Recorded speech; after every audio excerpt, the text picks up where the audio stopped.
imagens são mais simbólicas do que um príncipe montado a cavalo erguendo uma espada, certo?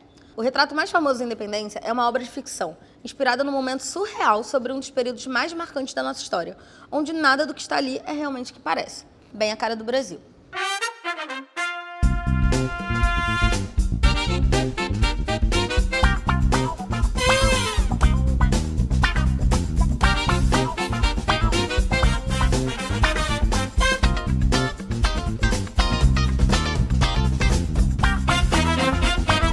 Em 1822, Dom Pedro I viajou a São Paulo para controlar uma rebelião, o que conseguiu.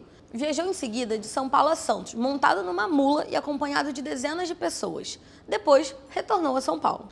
O príncipe regente almejava o trono mais do que tudo naquele momento. Mas algumas fontes dizem que ele foi acometido por uma dor de barriga no meio da viagem e utilizou as moitas como trono, se é que me entendem. E foi saindo de uma dessas moitas que dizem que ele recebeu uma carta contando as intenções de Portugal.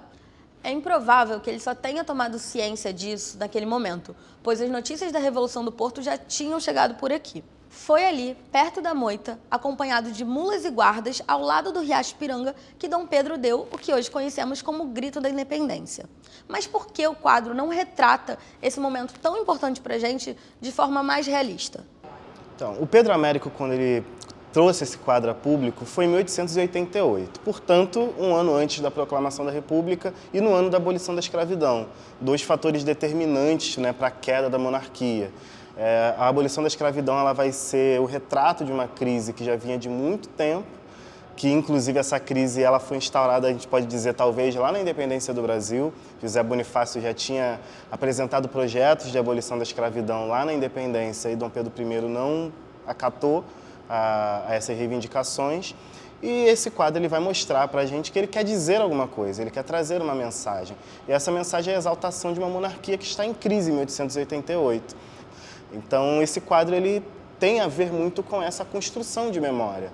É a construção de uma narrativa que até hoje, né, figura em pauta quando a gente fala de independência do Brasil. A gente pensa quase que primeiramente nesse quadro, mas a gente sabe que historicamente falando, uma análise daquele quadro vai mostrar que aqueles fatos são muito improváveis e incoerentes. A independência, ela não se consolida com a declaração de Dom Pedro I às margens do rio Ipiranga, como a memória oficial costuma narrar. Ela se concretiza a partir de um processo de lutas que envolveu as camadas populares, que enxergavam como tirânicas as intenções recolonizadoras de Portugal. Houve a participação de mulheres, indígenas, negros livres e escravizados combatendo as tropas portuguesas que tinham essas intenções restauradoras e recolonizadoras, né? Na Bahia, no 2 de julho, que é comemorada a independência, porque ela só foi consolidada em 1823, quando as tropas portuguesas foram definitivamente expulsas, nós temos exemplos de participações femininas, como a Joana Angélica, a Maria Quitéria e a Maria Filipa. Só o fato de ter vários homens montados em cavalos, com Dom Pedro I levantando uma espada, a gente sabe que aquilo ali, historicamente falando, não fazia muito sentido quando uma viagem do Rio de Janeiro para São Paulo era necessário animais que fossem acostumados a andar com carga, né? Então, mulas eram os animais apropriados para esse tipo de viagem. Então, essa construção de memória, ela remete a uma narrativa que tenta resgatar um suposto apogeu do Império que está em crise prestes a cair. Então, essa ideia de construir memórias, junto com esse quadro, fazem com que a gente pense que a independência do Brasil ela é um processo, de fato, que vai influenciar na formação de identidade brasileira, mas ela em si não resolveu e não foi suficiente para que a gente conseguisse compreender, de fato, o que foi esse processo e o seu significado para a história. Então, esse quadro ele tem muito a ver com isso, tem muito a ver com a independência do Brasil, mas ele também tem muito a ver com a proclamação da República, porque ele queria trazer uma mensagem e queria remeter a uma memória que não foi construída, né, de 1822 a 1888, mas aquele quadro ele tenta remeter a algo, algum apogeu que ficou perdido no caminho. Então, eu cito esse exemplo da Bahia para que a gente possa identificar que esse é um processo que não pertence apenas a São Paulo, apenas ao Rio de Janeiro. Mas o Rio de Janeiro, ele se destaca como esse centro do poder porque era aqui que as cortes estavam instauradas, né? E onde as decisões oficiais eram tomadas. Quando a gente passa pelo centro do Rio, muitas vezes com pressa, a gente não percebe que seus edifícios, monumentos e até mesmo o nome das ruas contam um pouquinho do balaio geral da história brasileira. O centro do Rio é um resumo prático das disputas de poder e narrativa que se somaram, oscilaram ou se anularam para a criação da tal identidade nacional. Até o início do século XIX, o Brasil, como nós entendemos hoje, ele não existia essa unidade. Então, a identidade nacional, ela é fruto de um processo histórico, de disputas políticas e uma construção dos diversos interesses, da soma de diversos interesses dos agentes históricos. Aqui no centro do Rio de Janeiro, nas praças, nas ruas, nos monumentos, prédios, seja enquanto você caminha até o seu trabalho ou para curtir um momento de lazer, nós podemos observar a coexistência de diferentes momentos históricos, de projetos de poder. Se você já acompanha o Rolê, sabe que a gente te apresenta a cidade e sua história de diferentes pontos de vista. Nesse vídeo, a gente vai falar sobre o bicentenário da independência. Nosso trajeto vai da Praça Tiradentes ao Campo de Santana, 2 lugares ligados diretamente a esse processo da história. A Praça Tiradentes, ela foi já chamada de Praça da Constituição, porque tinha uma relação por estar próxima ao Teatro João Caetano, onde Dom Pedro I jurou fidelidade à Constituição portuguesa, mas futuramente foi ressignificada como Praça Tiradentes, né? E para a gente entender o porquê disso. No centro da praça está erguida uma escultura que representa o momento ali de Dom Pedro I no ato de declaração da independência. Essa escultura ela foi erguida a pedido de Dom Pedro II como uma homenagem a seu pai, mas futuramente, com a proclamação da República, o que se tinha de intenção era apagar os símbolos do Império. Queriam criar novos símbolos nacionais, ressignificar a identidade nacional. Praça Tiradentes passa a ser homenagem a Tiradentes, o Joaquim José da Silva Xavier, que ele foi executado nas proximidades dessa praça pelo crime de infidelidade, pelo crime de inconfidência. Então, a Praça Tiradentes, ela é um símbolo desses diferentes tempos que coexistem em um mesmo espaço. Lembra da ideia da cidade do Rio de Janeiro refletir um verdadeiro balaio da história? Pois é.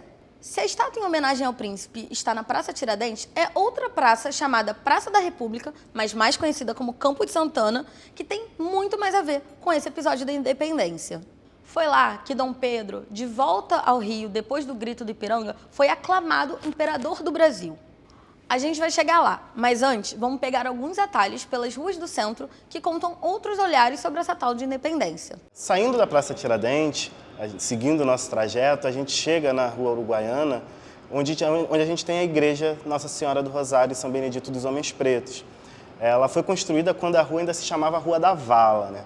E ela remete a uma memória muito importante que tem a ver com todo esse legado, né, do abolicionismo, da história negra do Brasil. Ela é, não só do Rio de Janeiro, mas do Brasil, um dos grandes símbolos, né, da resistência da população negra, da luta pela abolição, da luta por uma emancipação e por direitos, né, contra o preconceito, o racismo. E a igreja Nossa Senhora do Rosário, ela vai ser parte, né, de um memorial em torno de irmandades que vão pensar, né, a luta pela abolição, que vão fazer coisas que a própria independência do Brasil não foi capaz de fazer. 2 anos depois da independência do Brasil, em 1824, a gente vai ter a primeira Constituição que foi criada, né, no nosso país, e essa Constituição ela não vai dar conta de pensar os direitos da população negra, que inclusive vai estar presente com uma lei que vai garantir aos donos de terra as posses, os bens adquiridos e pessoas escravizadas no período colonial. Ou seja, na Constituição, na primeira Constituição do Brasil, a população negra ela está no lugar de propriedade. E a Irmandade do Rosário, junto com a Irmandade de São Benedito, que vai criar a Igreja do Rosário e São Benedito dos Homens Pretos, vão, durante muito tempo, lutar e buscar formas de dar não apenas dignidade, mas também dar vida para a população negra que foi escravizada durante muito tempo, até 1888, no dia 13 de maio, mas esse legado ele é tão importante que ele está presente nos dias de hoje. A gente tem relatos no Brasil República da atuação da Igreja do Rosário pela população negra. Um exemplo disso é em 1910, quando ocorre a revolta da Chibata, a Igreja do Rosário vai mandar advogados para poder atuar em prol dos marinheiros negros que sofreram com os castigos que a Marinha propôs, e ela não vai, de maneira nenhuma, cobrar qualquer quantia para defender esses homens negros. E a gente já está falando de 1910. Ou seja, a Igreja do Rosário ela não é apenas uma irmandade, uma igreja que luta pela abolição da escravidão. Ela luta pela memória, pela história e pela dignidade da população negra. Por isso, né, e em contrapartida com as contradições que a gente vê presente desde a independência do Brasil, por isso ela é um grande símbolo dessa luta por outras independências e como ela se relaciona com a população negra, que até hoje luta e tenta mostrar voz, né, e tenta mostrar como que ela é potente e precisa ser vista e reconhecida no Brasil, no Rio de Janeiro e na nossa sociedade de forma geral. Continuando nossa caminhada pelo centro do Rio, chegamos na Avenida Passos. Esse espaço nos dá a dica de que mesmo após o fim do Império e a abolição, a exclusão permanece. Essa avenida é uma homenagem ao prefeito Pereira Passos, responsável por grandes transformações urbanas no início do século XX, que foram acompanhadas por um processo chamado Bota Abaixo, com a demolição de casas populares para o alargamento de vias e saneamento. Tudo isso aconteceu de forma muito autoritária, desabrigando milhares de pessoas, em sua maioria pretas e todas pobres, que foram em busca de moradia nos subúrbios e nas encostas dos morros, formando favelas. A Avenida Passos é um nome muito curioso para pensarmos sobre esse processo, né, quando a gente fala da independência do Brasil e o legado da independência na história do Brasil e no Rio de Janeiro.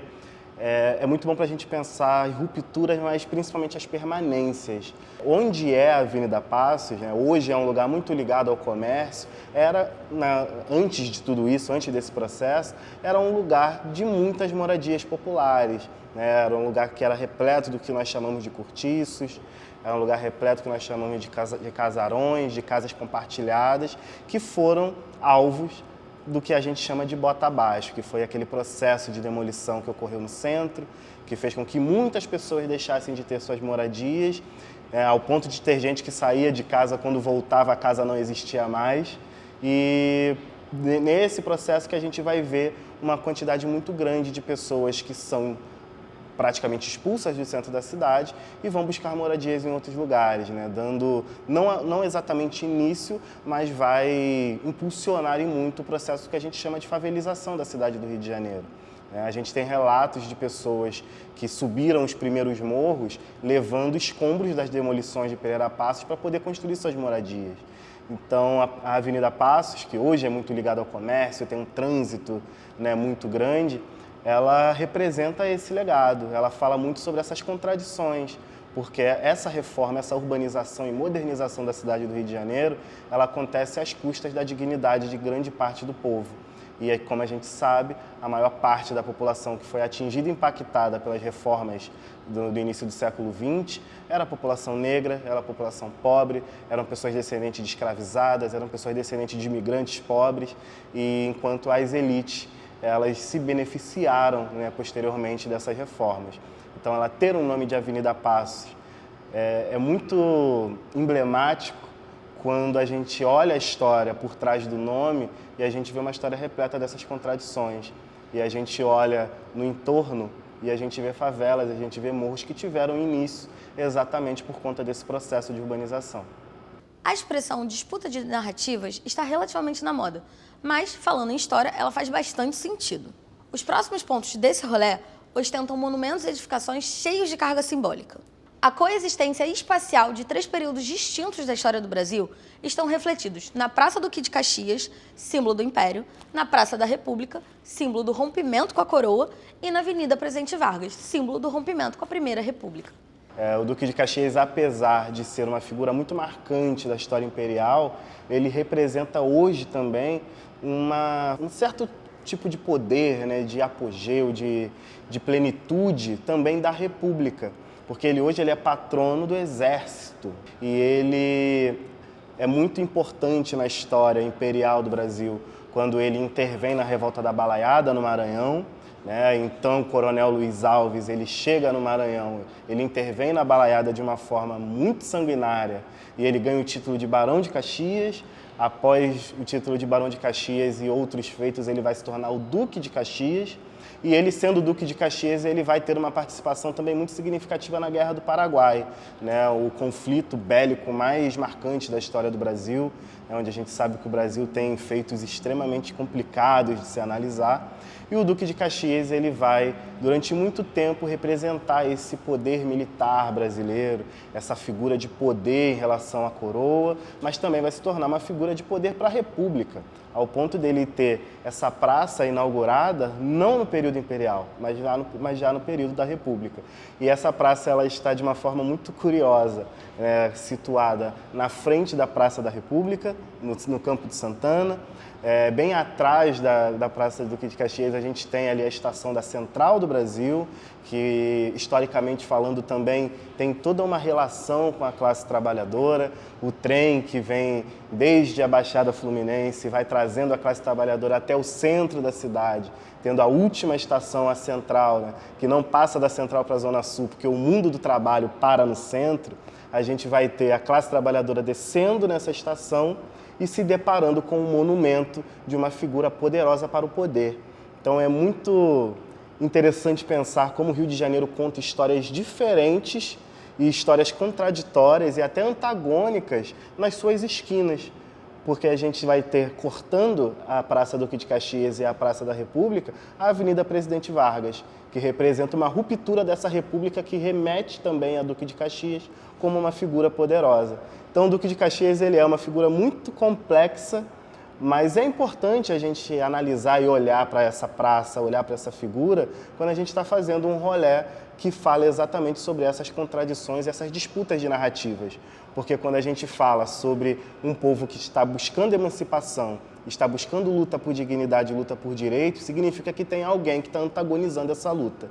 Então, olhar e ver uma praça que tem a estátua de um homem tão poderoso para a figura, né, para o poder imperial, para o poder republicano, nos ajuda a pensar como que esse tal balaio da história se faz presente. Por muito tempo, os símbolos da cidade refletiam apenas personagens da elite, representado por seus homens brancos que davam nome a ruas, monumentos, edifícios e instituições. Nesse rolê, pensando a independência como um processo contínuo, não poderíamos deixar de fazer um contraponto e destacar espaços da cidade que mostram outras lutas e memórias. Um desses lugares que fica localizado na Praça 11 é o monumento a Zumbi dos Palmares. A Praça 11 ela é considerada, no passado, também como parte da região da Pequena África, por ser um local de concentração da população afro-brasileira, da cultura afro-brasileira. E o monumento a Zumbi ele foi erguido na década de 80. É uma homenagem a Zumbi dos Palmares, que foi uma liderança do Quilombo dos Palmares, que ficou situado na região do Alagoas. E era uma das comunidades em que pessoas negras que fugiam da escravidão se refugiavam para resistir. E por causa da sua resistência, ele foi perseguido, foi assassinado, foi decapitado, por isso esse destaque para a réplica da sua cabeça. Mas essa réplica, na verdade, ela representa a fisionomia de um rei nigeriano, porque a fisionomia do Zumbi ela não foi identificada. Mas, por causa da sua luta, o Zumbi, né, ele foi utilizado como uma representação de resistência. E aí a data da sua morte, que é 20 de novembro, foi eleita a data para se comemorar o Dia da Consciência Negra. Um pouco próximo ao Monumento Zumbi dos Palmares, na Avenida Presidente Vargas, está localizada a Escola Municipal Tia Ciata, que faz uma homenagem a Hilária Batista de Almeida, que era uma mãe de santo baiana, quituteira, que no pós-abolição, por causa de um contexto de perseguições religiosas, ela se muda para o Rio de Janeiro e se instala ali na Praça 11, na região da Praça 11, nessa região da Pequena África. E a tia Seata, ela ficou muito conhecida pelas festas que ela promovia na sua casa e por ser, na sua casa, um espaço de acolhimento para as pessoas que eram marginalizadas pela sociedade. Então, ela acolhia pessoas sambistas, capoeiras, ciganos, né? E, inclusive, pelos relatos históricos que nós temos, pelas documentações históricas, se aponta que foi na casa da tia Seata, no terreiro de tia Seata, em que houve a produção do primeiro samba.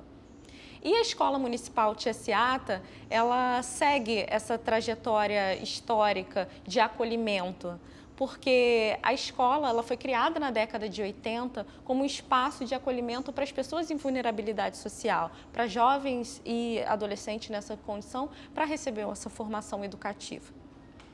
Chegamos à Praça da República, o lugar onde Dom Pedro I foi aclamado imperador do Brasil. Mas, voltando à ideia de disputas de narrativa, foi também aqui que foi proclamada a República. Não parece, no mínimo, curioso que monarquia e república tenham sido consagradas no mesmo lugar? Esse espaço, conhecido até hoje como Campo de Santana, nos diz muito sobre episódios e períodos históricos da cidade do Rio de Janeiro e do Brasil. É um lugar que faz parte de um território que durante muito tempo era considerado periférico na cidade, vai ter uma transformação ocorrendo e vai se tornar um lugar que vai ter a participação e a presença de pessoas negras escravizadas, de pessoas livres, vai ser palco muitas vezes de alguns eventos muito importantes para a história do Brasil, por exemplo, a aclamação de Dom João VI, a gente vai ter no Campo de Santana a formação de algumas irmandades católicas que, inclusive, atuavam em prol da população pobre. Uma delas é a Irmandade de Santana, que vai, inclusive, influenciar o nome no Campo de Santana. E vai se tornar também, esse lugar, um ponto muito determinante para a gente pensar como que essas narrativas contraditórias acontecem.